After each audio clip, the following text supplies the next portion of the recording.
In today's video, I am going to teach you how to master API connections like a pro.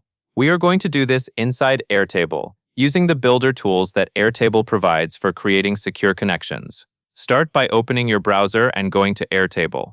Make sure you are signed in to the correct workspace so you can see your account menu and developer options.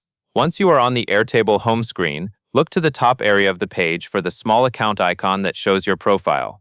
Click that icon to open the main account menu. In that menu, choose Builder Hub.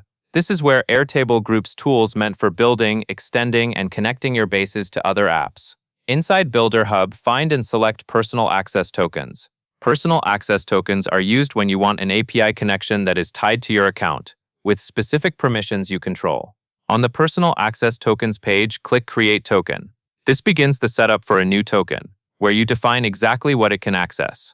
Next, click into the token name field, the highlighted area on the form, and give the token a clear, descriptive name.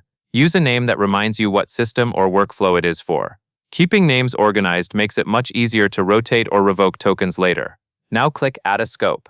Scopes are the permissions your token will have. Click Scopes to view the available options, then choose only what you truly need for your connection.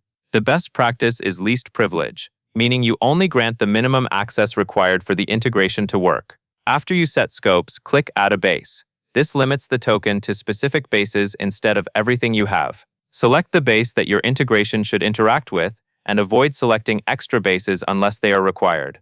From here, go back to Builder Hub and move into Custom Extensions. Click Create My First Airtable Extension to enter the extension creation area.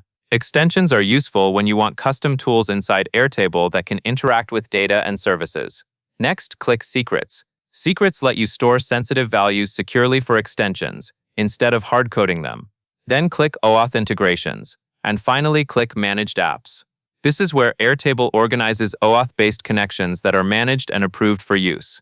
Take your time in each section and keep your permissions tight and your naming consistent. That covers everything you need to know.